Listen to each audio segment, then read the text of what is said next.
그냥 성도가 인사하겠습니다. 잘 오셨습니다. 성령을 충만하시고 승리하십시오. 우리 예레미야서를 보고 있는데요. 그 예레미야 선지자의 별명이 있습니다. 그 별명이 뭐냐면 눈물의 예언자라고 되어져 있어요. 그러니까 많이 울었던, 예레미야 하면 눈물이 생각이 먼저 나는 그런 예언자이기 때문에 눈물의 예언자 그러는데, 그렇게 눈물의 예언자라고 불리게 되어졌던 본문이 오늘 저와 여러분이 읽은 8장 22절에서부터 9장 상반절에 이르는까지의 이야기가 그 배경이 되어지는 것입니다. 어떻게 해서 이게 눈물의 예언자가 됐는지 오늘 좀 살펴보려고 하는데, 내용은 이렇습니다. 예레미야가 그동안에 쭉 예언해온 대로 이스라엘은 멸망을 했습니다. 바벨론이라는 나라에 멸망을 하였고, 그리고 많은 백성들이 포로가 되어서 바벨론에 끌려가 있는 상태가 되어졌어요. 이렇게 이제 망하고 끌려갔으니까 그 다음에 예레미야가 예언한 대로 망했으니까 그 다음에는 예언자가 어떤 기대를 했을까요? 멸망을 했어요. 예언대로 멸망을 했어요. 그럼 멸망하면은 그 다음에 예언자가 갖는 기대가 있단 말입니다. 그 기대가 뭘까요? 회복입니다. 회복이 일어나는 이 구조가 항상 성경에 등장을 해요. 그래서 예언자도 당연히 이 구조가 되어질 거라고 생각을 하는 거예요. 예를 들면 한번 성경을 보시죠. 사사기 3장. 사사기 3장. 첫 번째 사사인 온니엘이라고 하는 사사의 이야기가 시작이 되어질 때 이런 그림을 그려주고 있어요. 사사기 3장, 구약성경 364페이지 사사기 3장 7절 8절 읽어보겠습니다. 이스라엘 자손이 여호와의 목전에 악을 행하여 자기들의 하나님 여호와를 잊어버리고 바알들과 아세라들을 섬긴지라. 여호와께서 이스라엘에게 진노하사 그들을 메소포타미아의 왕 구산 리사다임의 손에 파셨으므로 이스라엘 자손이 구산 리사다임을 8년 동안 섬겼더라. 이스라엘이 가나안에 들어갔어요. 들어가서 정착한 지 얼마 안 되어서, 온니엘과 여호수아는 거의 동시대 사람이기 때문에 거의 들어가서 얼마 되지 않은 상태에서 이스라엘이 어떻게 됐다고요? 타락을 해버렸다 이거예요. 그래서 이제까지 하나님만을 섬기던 백성이었는데 이제는 누구를 섬기더라고요? 아세라. 아세라는 농사의 신이에요. 그러니까 농사를 하는 신을 섬기기 시작했다 이거예요. 그래서 하나님이 진노하셔가지고 저들을 심판을 하셨는데 누구의 손에 넘기셔서 심판하셨다고요? 메소포타미아의 구산 리사다임이라고 하는 왕에게 넘겨버려가지고 8년 동안 그들이 고난과 어려움을 만났다는 겁니다. 근데 이야기가 이렇게 해서 딱 끝난 것이 아니라는 거예요. 그 다음에 10절 11절 읽을게요. 10절 11절 사사기 3장 10절 11절 읽습니다.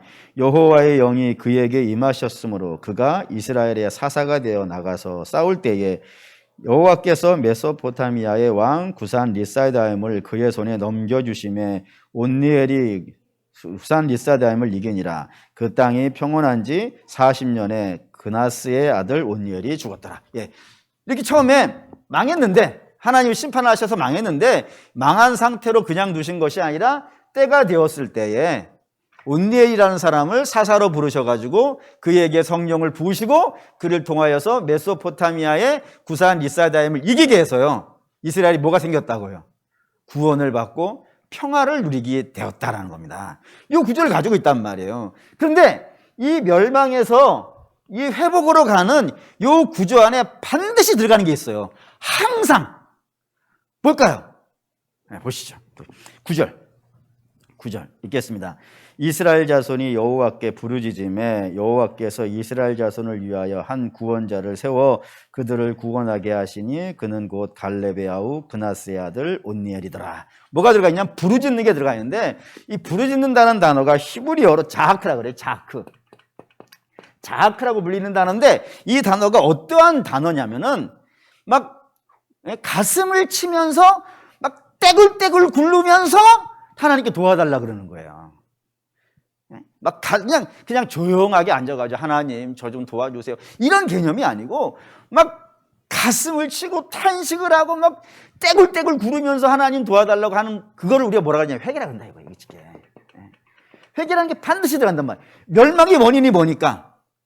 죄 때문이니까 이 죄에서부터 회복의 역사가 일어나려면 반드시 요 회개라는 과정을 거친 다음에 하나님께서 이스라엘을 구원하시는 구조를 가지고 있단 말입니다. 여기만 나오는 게 아니라 매 순간 나온단 말이에요. 한번 보시죠. 6장. 기드온, 또 유명한 사사 한번 보시죠. 사사기 6장 1절. 6장 1절 읽겠습니다. 이스라엘 자손이 또 여호와의 목전에 악을 행하셨으므로 여호와께서 7년 동안을 그들을 미디안 손에 넘기주시니라고요. 그러니까 기드온 시대 때는 이스라엘이 또 하나님 앞에 범죄했단 말입니다. 그래서 범죄해서 하나님 이번에는 미디안이라는 나라에 이스라엘을 넘기셔가지고 저들로 인하여서 이제 고난을 받게 되어지는데, 이게 이렇게 끝나는 것이 아니고 사사기 6장 8절로 끝난단 말이에요. 6장 8절 읽겠습니다.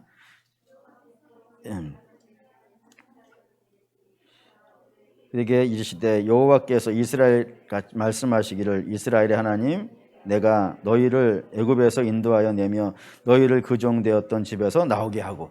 기드온 이야기도 우리가 잘 알다시피 나중에 가면은 이 기드온과 300용사 아시죠? 기드온과 300용사에 의해서 이 미디안이라는 나라가 무너지고 이스라엘이 구원을 받는데, 거기까지 가기 전에 뭐가 나오냐면 또 이스라엘이 부르짖는다 이거예요. 그래서 하나님이 아예 이번에는 예언자를 먼저 보내시는 거예요.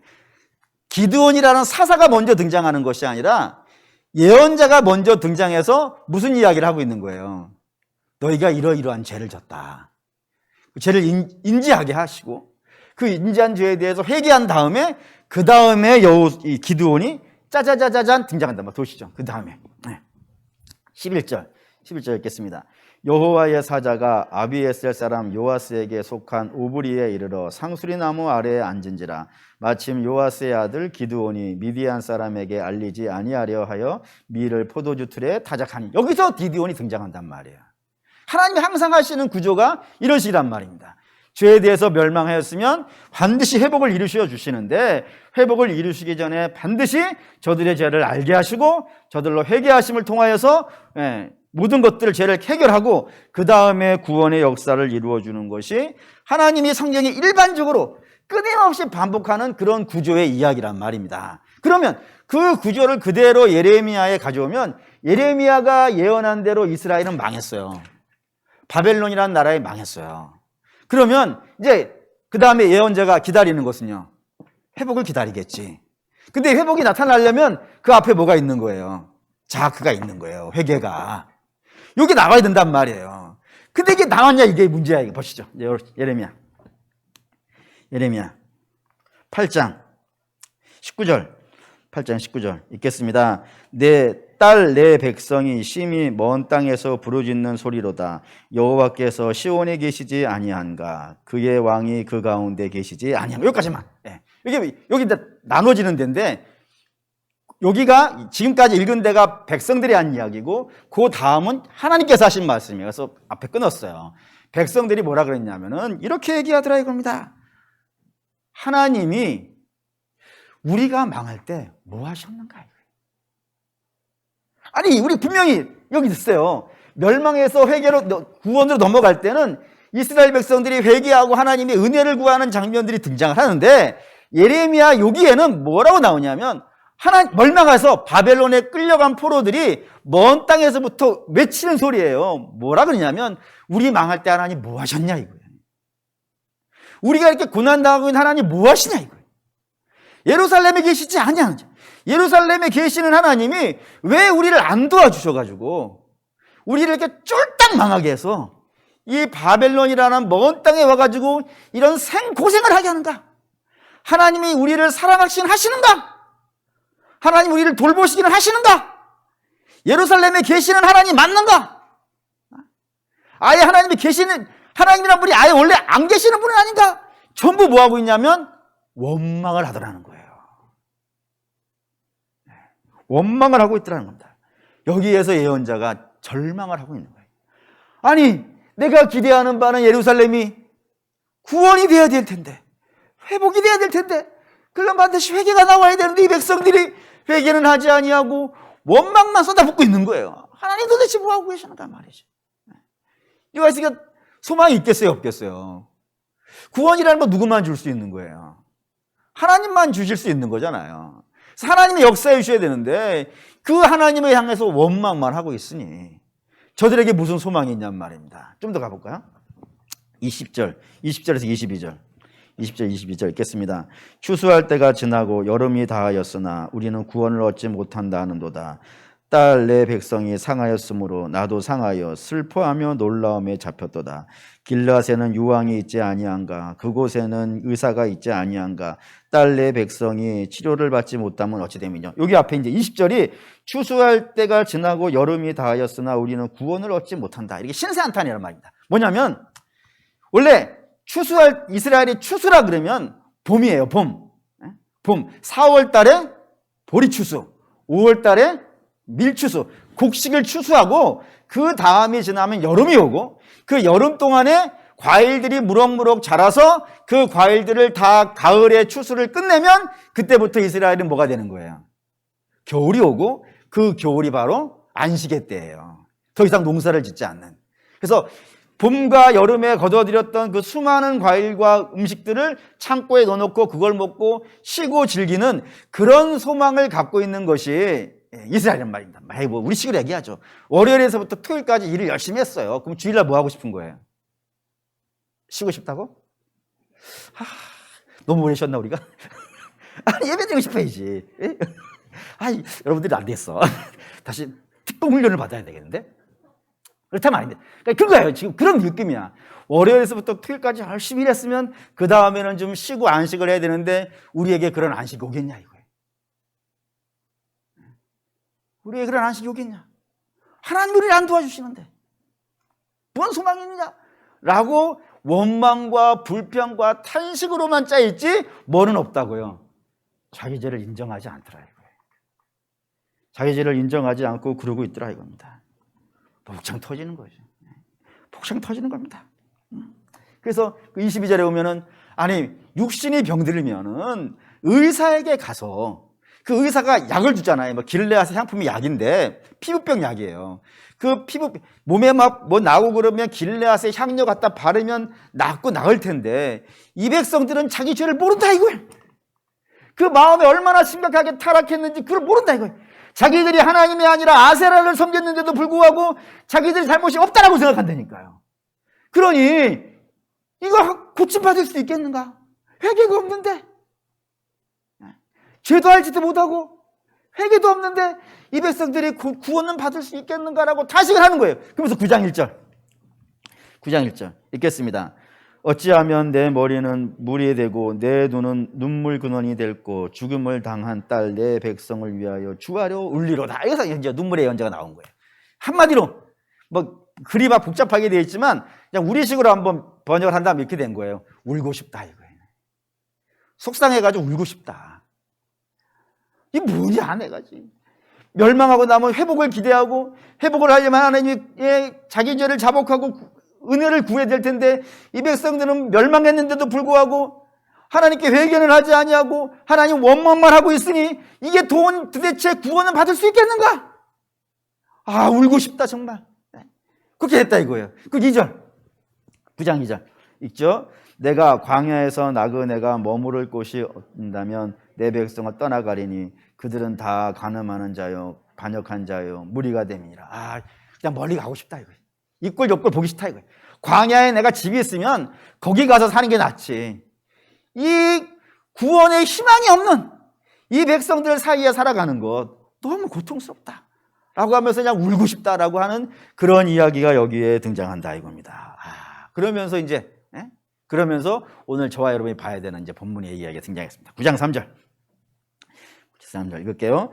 여호와의 말씀이니라. 그들이 활을 당긴 같이 그들의 혀를 돌려 거짓을 말하며 그들이 이 땅에서 강성하나 진실하지 아니하고 악에서 악으로 진행하며 또 나를 알지 못하느니라. 여기서 이제 막 예레미야가 눈물을 흘리면서 울고 싶다 정말 속상해 죽겠다 하면서 그럼에도 불구하고 이 백성들에게 한마디를 하는 겁니다. 뭐라 그러냐면 이 모든 것들이 이 사람들이 자기가 죄가 있는데도 불구하고 죄가 없다라고 주장하고 하나님 원망만 하는 이유가 뭐 때문이냐면 저 백성들 사이에 뭐가 횡행하다고요? 거짓말이 넘친다 이거예요. 거짓말이. 이게 심각한 문제가 됐습니다. 그러니까 백성들에게 거짓말을 하고 백성들은 그 거짓말을 믿고 또 그 거짓말을 옆에 나누고 뭐 이런 상황이 되었다 이거예요. 그러니까 거짓말이 그냥 온 세상에 넘치게 됐단 말입니다. 이걸 잘 이해하셔야 되는데, 우선은 성경은 거짓말을 굉장히 싫어합니다. 거짓말을 굉장히 싫어하는 이유는 성경 자체가 다 뭘로 되어 있으니까요. 약속이에요. 구약, 신약. 혹시 그 약이 먹는 약이 아니라는 걸 아시겠죠? 웃어주면 좋았을 텐데, 대사를 이렇게 박자가 안 맞아서 그래요. 어쨌든 옛날에 하신 약속, 그리고 새롭게 하신 약속, 다 약속이에요. 근데 약속이 약속이려면 근거가 있어야 되잖아요. 그 근거가 뭐예요? 진실이에요. 만약에 약속에 진실이 없다 그러면 그 약속은요, 아무 쓸모가 없는 거란 말이에요. 그 성경에 거짓말이 있다 그러면 우리는 믿음을 쓸 수가 없어. 부활했다는 걸 우리가 믿어야 되잖아요. 근데 그게 거짓말이라고 하면 우리가 어떻게 믿겠어요?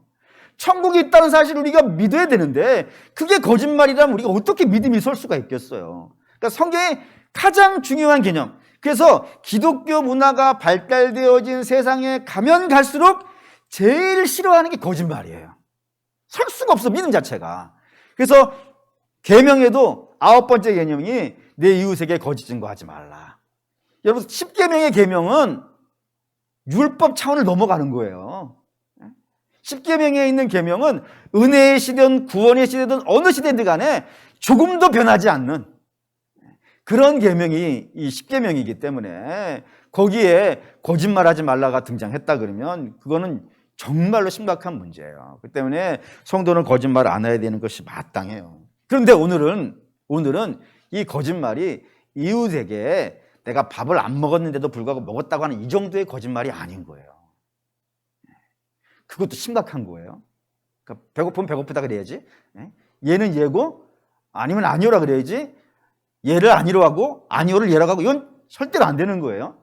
어쨌든 그것도 심각한 문제지만 오늘 여기 본문에서 등장하는 거짓말은 좀 더 심각한 거예요. 영적인 거짓말이에요. 영적인 거짓말, 제가 지금까지 성경을 읽으면서 한 4가지 정도를 찾았어요. 더 있을 수도 있을 것 같아. 근데 제가 지금까지 발견한 건 4가지고 아마 60대쯤 되면 한두 가지 더 발견할 수도 있겠지. 어쨌든 제가 지금까지는 4가지를 발견했어요. 그 첫 번째는 거짓말 신앙이에요. 거짓된 신앙.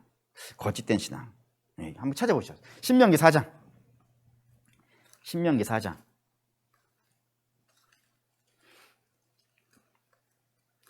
신명기 4장 35절에 매우 중요한 말씀이 있습니다.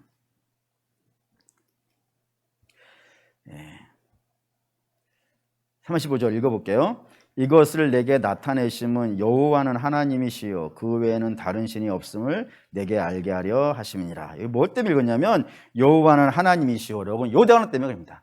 제가 신학교 다닐 때 히브리어를 배웠죠. 배웠는데 다 잊어버렸죠. 그런데도 불구하고 지금까지도 잊지 않고 있는 문장이 여기에 있는 여호와는 여호와는 하나님이시오. 요 문장을 제가 아직도 외워요. 그냥 죽으라고 외웠거든. 이거를 쓰면은 여러분 놀랄 텐데. 쓸까? 그냥 쓰지 말죠. 이러면 안 되겠는데? 그럼 몰라서 못 쓴다는 거 아니야? 써야지. 이게 이렇게 돼 있어요. 글자 같지도 않겠지만 뭐 지렁이가 기억하는 것 같겠지만 여기 써 있어요. 진짜예요. 이렇게 돼 있어요. 여호와 후 하 엘로힘. 대단하죠? 이거를 쓸 수 있고 읽을 수 있다는 거는 요것밖에 몰라요. 근데 여호와 원래는 이제 야훼라고 했지. 야훼 후 하 하는 영어로 보면 어예요. 더 여호와 후 하 엘로힘. 여호와가 하나님이라 이거예요. 이 문제 굉장히 중요해요. 왜냐하면 이 엘로힘이라는 단어는 우리식으로 쓰니까 하나님이 됐지 원래는 신이에요. 신. 우리가 일반적으로 말하는 모든 신이 다 엘로힘이야.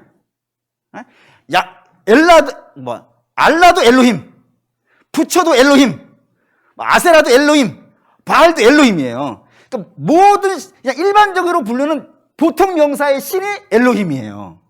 그걸 우리는 그냥 하나님이라고 번역, 근데 기가 막히게 번역한 것 같아, 제가 보기에는. 구별 딱 되죠. 근데 외국어에서는 구별이 안 돼요. 영어는 그냥 대문자 갓, 소문자 갓, 이거 이렇게 구분하잖아요. 이거 구별이 안 돼. 엘로힘이라고 하면은. 그런데 야훼 이스 엘로힘. 여호와가 우리 하나님이야. 다른 신이 하나님이 아니야. 이게 중요한 문장이 된 거예요. 이게 구약을 이루는 가장 중요한 문장이 돼요. 여호와만이 우리 하나님이야. 다른 신은 우리 하나님이 아니야. 바알 우리 엘로힘 아니야. 알라 우리 엘로힘 아니야. 부처 우리 엘로힘 아니야. 우리 엘로힘은 누구예요? 여호와만이야. 그런데 이스라엘이 가나안에 들어갔을 때 많은 사람들이 왜 여호와만 엘로힘이냐 그런 거예요. 이 세상이 얼마나 복잡하고 다단한 세계냐. 그 복잡한 세계에 어떻게 신이 하나만 있냐. 너희는 그냥 광야에서만 살다 왔으니까 이 신이 광야에 있는 그 여호와밖에는 모르는 것이지만 이 땅에 살 때는 농사의 신도 있고 우박을 내리는 신도 있고 비를 내리는 신도 있고 천둥치기 하는 신도 있고 뭐 술 마시는 신도 있고 뭐 개천의 신도 있고 강의 신도 있고 신이 많아. 워낙 많아. 그러니까 너희 신만 신이라고 하지 말고 우리가 같이 살기 위해서는 어떻게 하자고요? 모든 신을 다 신이라고 하자 이거예요.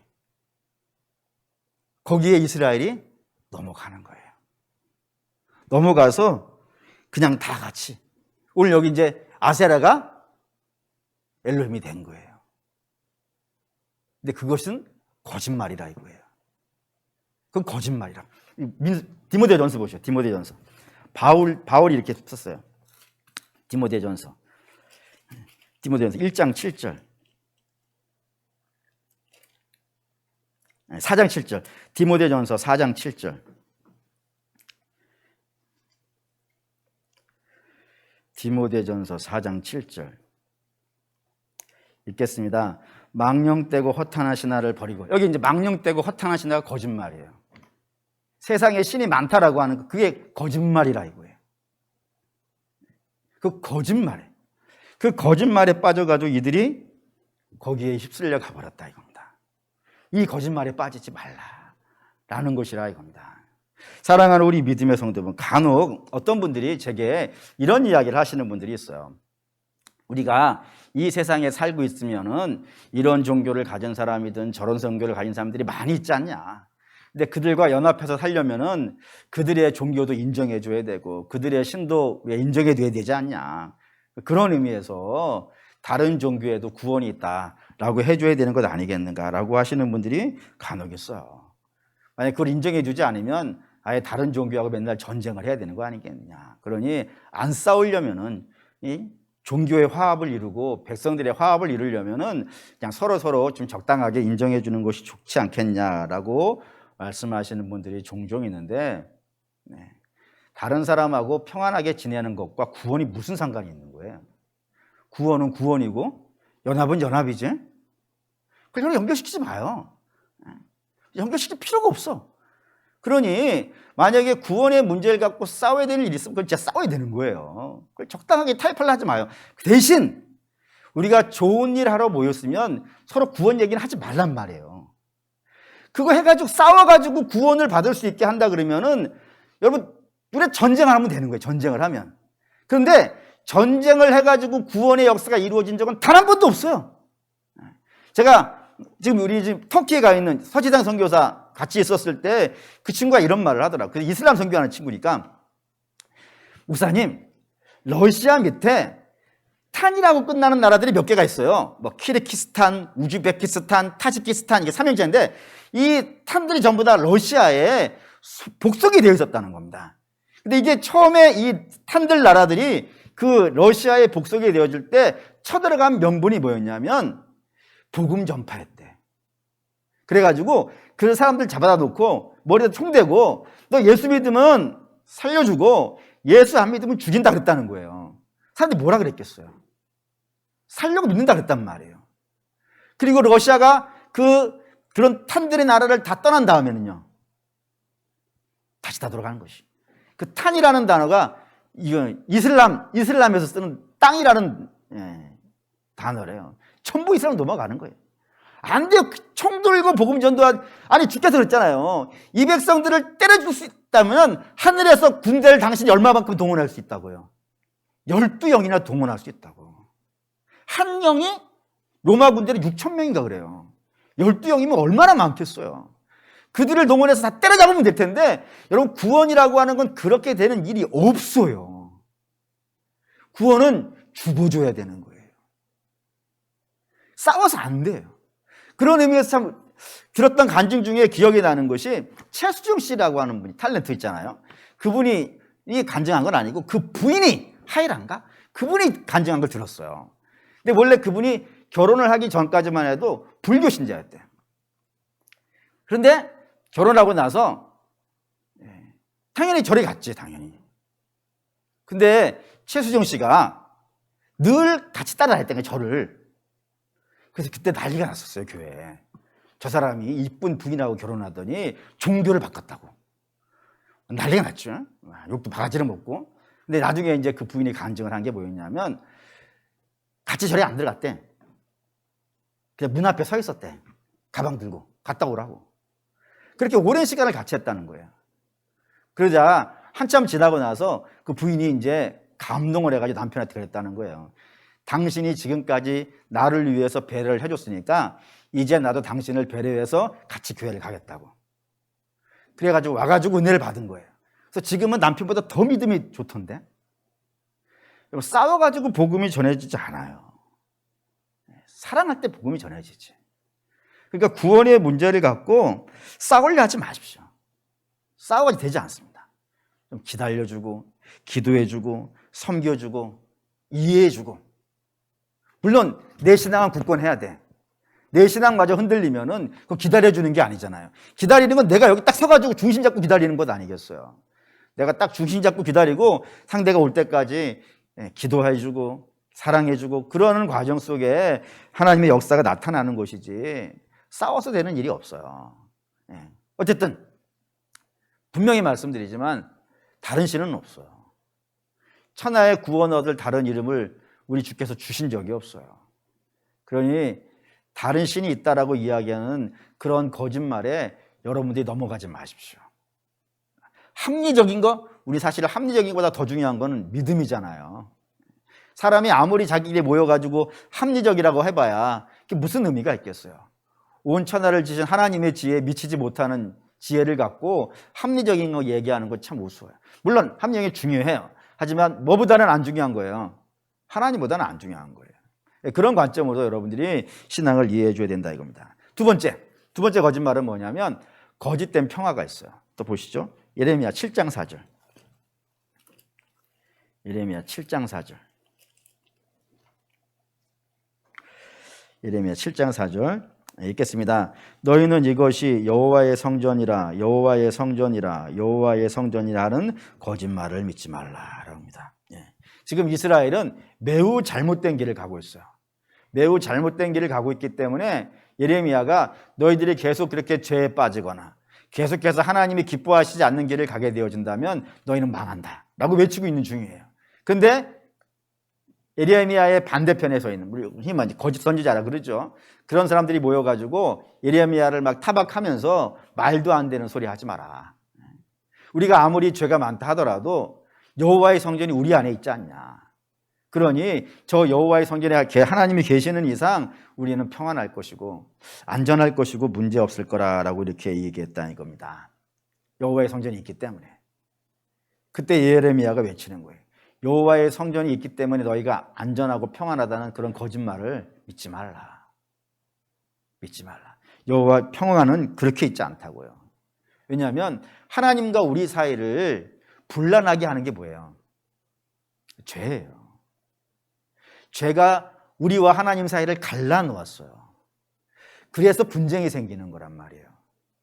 근데 그 죄의 문제를 해결하지 않고 평화가 있을 수 있겠어요? 빛하고 어둠은 사귈 수가 없어요. 빛 대신 하나님과 어둠된 이 죄악된 세상은 서로 연합할 수가 없어요. 빛이 들어오면 어둠은 어떻게 되는 거예요? 깨져 없어지는 거예요. 그러니까 죄하고 하나님은 절대로 평안할 수가 없어. 절대로 평안할 수가 없어요. 단지 우리가 뭐 종교적인 행위 몇 가지를 했다고 해가지고 그거 가지고 우리의 문제가 해결되어지는 것도 아니고 우리 안에 평화가 있지 않아요. 그러니까 여러분, 죄가 있음에도 불구하고 평안이 있다라고 말하는 걸 절대로 믿으시면 안 돼요. 반드시 하나님과의 평화를 이루려면 어떻게 해야 되는 거예요? 예수 그리스도의 보혈이 흘러야 돼요. 그 보혈이 우리의 죄를 사해 주어야지 비로소 하나님과 우리가 사이가 평강해지지, 죄 있는 상태로 하나님과 우리의 사이에 평강이 있다는 것은 거짓말에 지나지 않는다 이겁니다. 그러니까 죄에다가 평강을 외치는 그런 말을 여러분 믿지 마세요. 반드시 평강을 얻으려면 회개해야 됩니다. 그 외엔 다른 방법이 없습니다. 세 번째 거짓말 뭐냐면 조금만 참아라는 거예요. 조금만 참으면 다 지나갈 거야 라고 하는 거짓말을 여러분 믿으시면 안 됩니다. 야고보서 넣고 하죠. 야고보서 1장. 야고보서 1장. 여기에 시험이 두 가지가 나오는 것이 나와요. 야고보서 1장에 보면 시험이 두 가지가 있는데, 첫째는 참아야 되는 시험이 있어요. 1장 12절. 1장 12절 읽겠습니다. 시험을 참는 자는 복이 있나니 이는 시련을 견디어낼 자가 주께서 자기를 사랑하는 자에게 약속하신 생명의 면류관을 얻었기 때문이라. 참아야 되는 시험이 있는 거예요. 그 참아야 되는 시험은 어떤 시험이냐면 하나님이 우리의 믿음을 성장시키기 위해서 연단으로 내려주는 시험이 있어요. 그런 시험은 참아야 돼요. 견뎌내야 되고 지면 안 돼요. 근데 그런 시험이 있는 반면에 또 하나의 시험이 14절에서 15절에 있어요. 14절에서 15절 읽겠습니다. 오직 각 사람이 시험을 받는 것은 자기 욕심에 끌려 미혹됨이니 욕심이 잉태한 즉 죄를 낳고 죄가 장성한 즉 사망을 낳느니라. 욕심에 끌려서, 죄에 끌려서 시험에 드는 경우가 있다 이겁니다. 이때는 참으면 안 돼요. 이때는 참아가지고 해결이 안 돼요. 이때는 어떻게 해야 되겠어요? 이때는 회개해야 되는 거예요. 회개하고 그 죄를 자복하고 돌이켜야 돼요. 안 지으려고 해야 돼. 죄에 대해서 담력을 가지시면 안 돼. 하나님이 이거 아니야 라고 했으면 그거를 회개하고 돌이켜서 새로운 길로 가야 되는 거예요. 그럴 때 평화가 생기는 거예요. 그러니까 고진감래란 말은 고통이 끝나면 복이 온다라고 하는 말은 반은 맞고 반은 틀리는 거예요. 맞을 때는 언제냐면 하나님 우리를 연단하려고 하는 시험을 줄 때는 견뎌야지.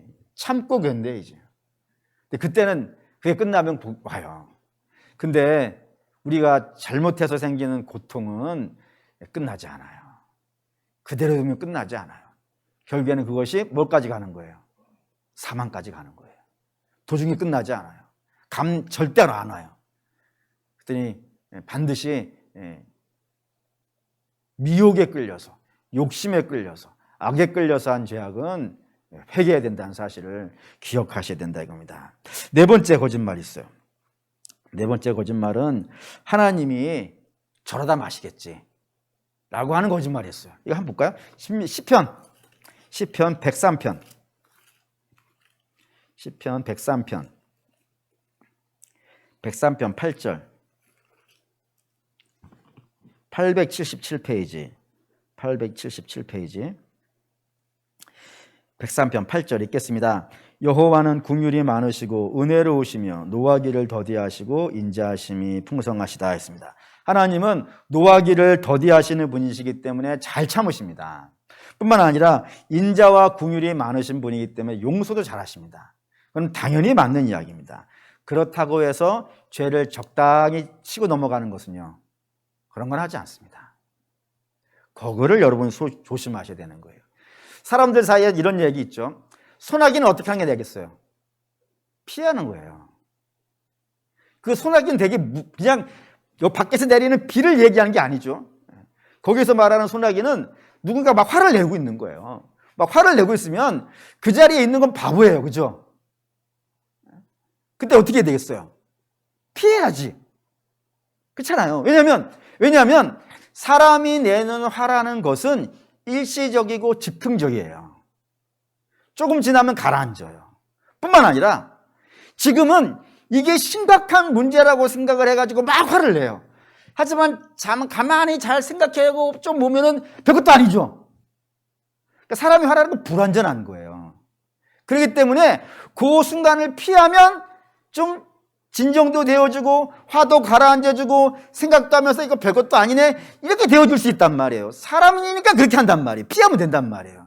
근데 하나님이 화를 내시는 거는요, 하나님이 화내시는 게 뭐 불완전해서 그러겠습니까?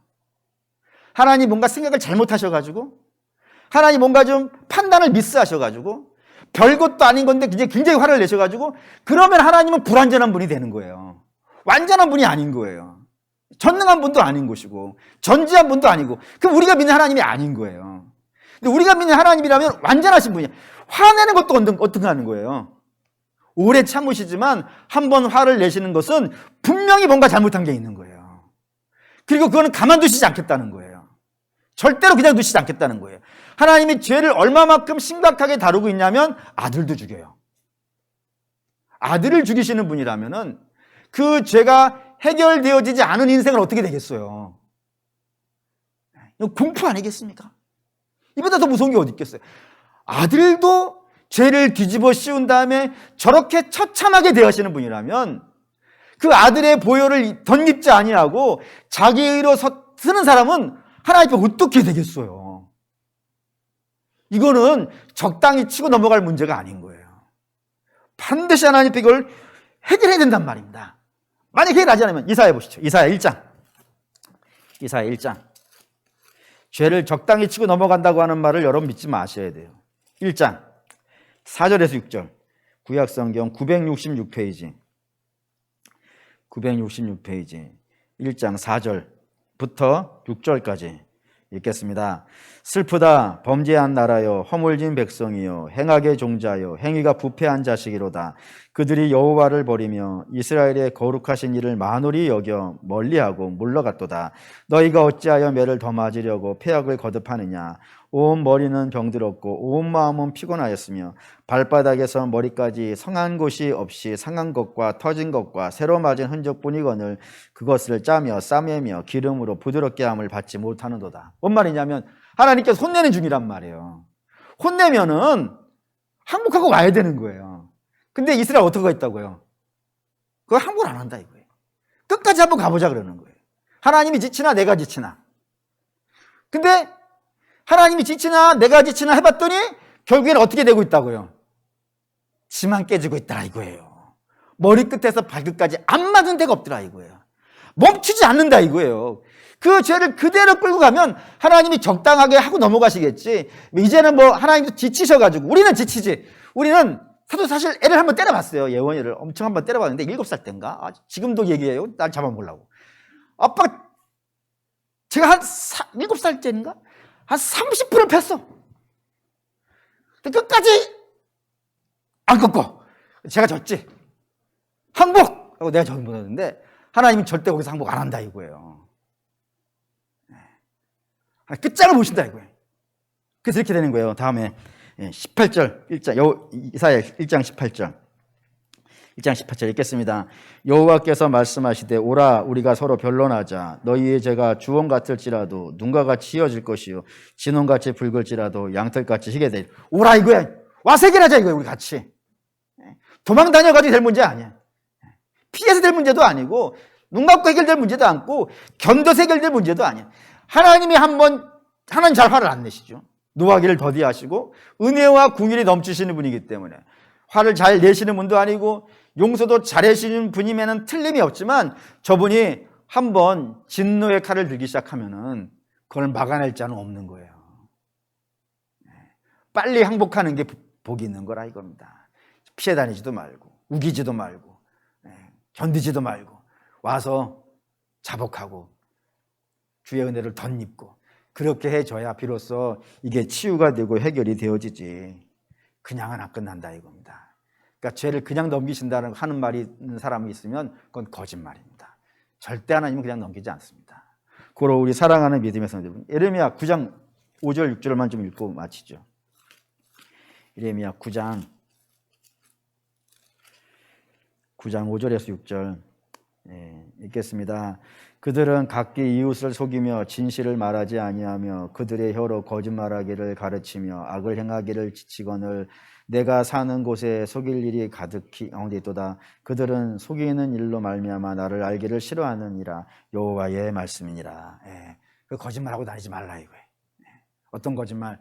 하나님 외에 다른 신이 있다라고 말하는 그런 거짓말.